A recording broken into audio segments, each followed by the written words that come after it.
Hello everyone and welcome. Make a cup of your favorite drink and get comfortable because this is a wonderful time for news stories from Yellow Cat. Send your own stories in the comments below and maybe they'll be in our new video. What was the most ridiculous reason you witnessed someone getting fired?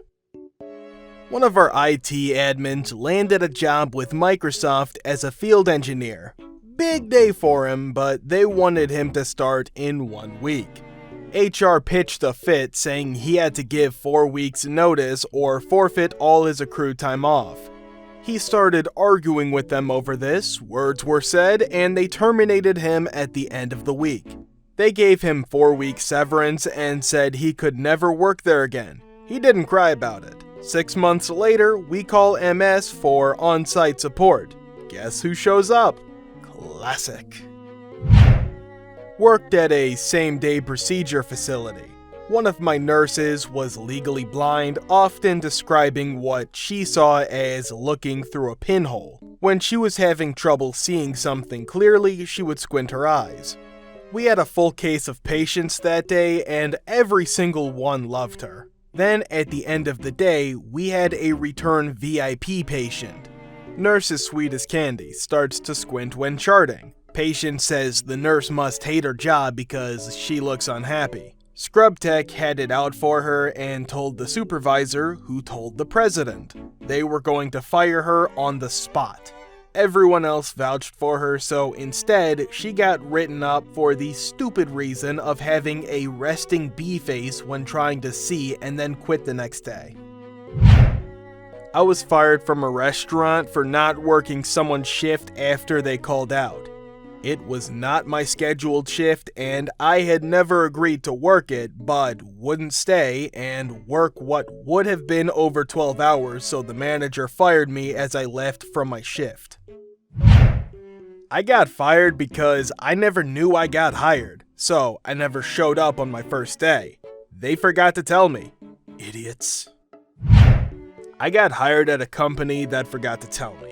I was unemployed and my landlord, who had let me stay even though I was nearly $1,000 in arrears, finally said I needed to leave. I called the last 3 companies I'd applied to check on my application status. One said no, one never answered, and the other told me they'd approved my hire 4 weeks earlier and forgot to tell me because their one HR person was so swamped. My landlord was cool with my proposed catch-up plan. That was 2 years ago. He's still my landlord, he's a cool dude. I only worked that job for a few months before getting a better one. When I was an RA, resident advisor, DOM, our boss insisted that we come to her if we had personal problems, not to each other. She said she would help us through whatever came up. One of the guys went to her and said he was having a bit of a hard time. He was in the process of coming out, had told his parents with mixed results, same with his friends from back home.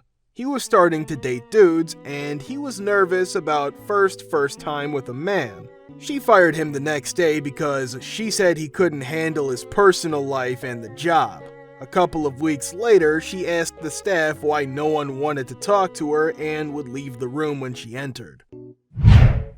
A colleague was fired for going on a 2-week holiday. During her job interview, she pointed out that she already booked everything, but she would be available for the rest of the summer. My mom, now ex-boss, agreed on those terms. 2 months later, he had already forgotten everything and insisted she couldn't go. She went anyway and was told not to come back.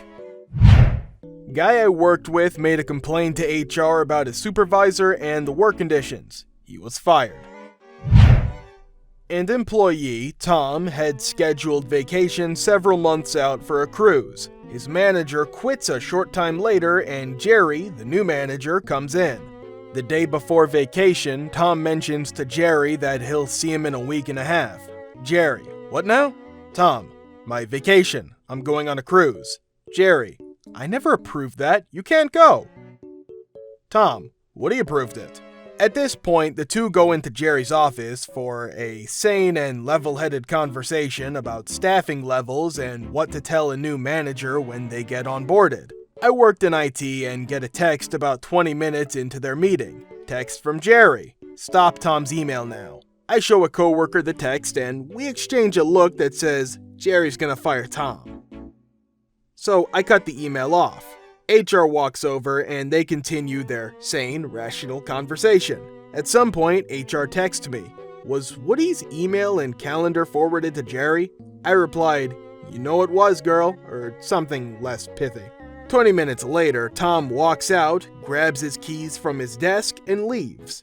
Jerry fired him for basically making him look like a fool for not knowing how Outlook works. Tom got his vacation and was hired on in a different part of the company about 2 months later. We were all in the back ready to clock out. A coworker was just about to clock out when she saw another coworker, a receptionist of sorts. Instead of clocking out just then, she went over to other coworker and pulled out her phone to show a picture of her wedding dress. After, she clocks out and goes home. Receptionist coworker turns other coworker in for having her phone out during work hours. Coworker is fired without so much of a warning. I work in a retail store that spans the entire US. Last year, we got 6 of those NES Classics in stock. Everyone and their mother wanted one, so naturally, we sold out within 2 minutes. A customer returned one, and the receiving lady, who we'll call Barbara, had to re-inventory it and put it back on the shelf. Barbara has 2 grandkids and knew that they wanted to get their hands on this NES Classic. The rule at our store is the item in question has to be on the shelf for 15 minutes before an employee can purchase it. Knowing this, Barbara sets it on the shelf in its proper location, sets a timer on her phone for 15 minutes, then goes to the cafe to get a bite to eat while she waits. 15 minutes runs up, Barbara runs back and purchases the NES since no one had bought it yet. She didn't use her employee discount or store credit card to buy it. She left no traceable evidence that she was the one who purchased it. A week later, Barb gets pulled into the store manager's office and he tells her she's being let go for buying the NES. She asks how they knew she bought it and why they were firing her for it when she left it on the shelf for the required amount of time. They told her, this is a high-demand item that we aren't getting a lot of. Guests come as our first priority when it comes to things like this. She was essentially fired for something that she didn't even do wrong. The worst part about it was that they caught her by reviewing the surveillance footage of the self-checkout lanes and saw her buy it. Luckily for Barbara, she came back to the store a few days after she was fired and essentially blackmailed the store manager into giving her job back, threatening legal action for wrongful termination. She told him she had already filed a complaint with the district manager, who wasn't very fond of the store manager to begin with. She ended up getting her job back and now still works at our store. The manager that fired her no longer works with us, but for other reasons aside from Barbara's situation. Put in for a vacation 3 months in advance. Was approved by my employer. Routinely reminded him at 2 months, 1 month, 2 weeks, 1 week, and 3 days and final day I was supposed to leave. Time to leave rolls around. He told me he needed me to stay and finish up maintenance on a property of his. I was doing carpentry work on his rentals, non-urgent stuff. I explained I had to leave then or I would miss my ride. Was fired that upcoming Monday. Moral of the story is, if you can't trust your employer's word, don't work for that D-head anyway. I saw a woman get fired from a big box store because they changed her schedule. She had Wednesday after 1 p.m. off and Thursday p.m. after 3 off. On Wednesday at 2 p.m., they changed the schedule to say she was working 3 to 7 p.m. on Thursday. By law, they gave the requisite 24-hour notice. She wasn't available to see the schedule because she was out of the store. She wasn't notified in any way. Manager's response? All employees need to call 2 to 3 times a day to check and see if the schedule changed. It isn't our responsibility to check that for you, even though we made the change for our own purposes. Maybe not why, but how and when. I had a coworker go on a 3-week cruise in the Mediterranean for like his 15th wedding anniversary.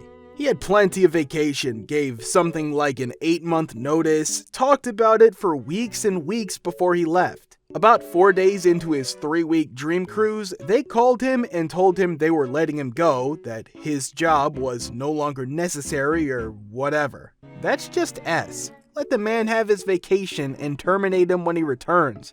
It wouldn't have cost the company any real money, and he would have enjoyed his dream vacation a little more, I would assume. Me and my coworker were under fire about working overtime, as in if we continued to work overtime, we would get fired. Keep in mind, only 3 people work in this department: me, coworker, and other coworker. Coworker was finished with his closing shift. Some guy asks for a tour.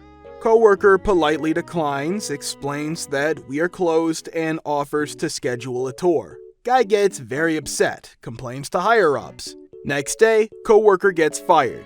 After seeing that, I quit next day. Same with other coworker. Coworker gets fired if he does the thing or doesn't do the thing. Me and the other guy quit too, because that BS. Now they have no employees for a vital service. I was working at a now failed electronics chain. Let's call it Shortwave Hovel. Well, the regional manager and I really didn't get along. He tells me he needs me to manage a new store being opened. I wasn't to have anything to do with actually setting up the store, just manage it once it opened. I get pulled out of my current store, and of course I'm not getting paid during this time, and told I'll get a call when the new store is open. After a few weeks of not hearing anything, I figured this was just the regional manager's way of backdoor firing me. So I go and find a new job. Months later, I get a call. The new store is open and I'm to start there tomorrow. I laugh and ask him if he's kidding, considering all the time and the fact that I'm now at a new job that pays better and I'm happier with. He angrily tells me that if I don't report to the new store tomorrow, then I'm fired. A forklift driver was being repeatedly paged and couldn't be found. He was out in the parking lot using the lift to raise his car so he could work on it. Fired immediately, but convinced them to let him finish whatever he was doing to the car so he'd be able to drive it home. That guy is still talked about 10 years later. I worked at a grocery store and they hired this girl on a whim after she submitted an application that was written in colored pencils, complete with a drawing of some palm trees. On her first day, I'm walking her around with the manager showing her the produce section. She keeps asking, "What's this thing? What are these called?" I get it. Leeks and fennel bulbs aren't really available in every neighborhood, but she was pointing to totally common fruits and vegetables that I know she has in her house. She was born and raised in that town, has internet access, and knows what a potato looks like. Clearly, she's effing with us. Then she goes, "So these are..." And the manager says, "Girl, that's a GD lime. You know what a lime is." She went on lunch break and didn't come back. She tried to come in the next day to get paid, and the store manager had to explain that you don't get paid every day, you can't just leave and not come back, and she's fired. Thank you for watching. Thank you for subscribing, the likes, and the comments. See you in the next video.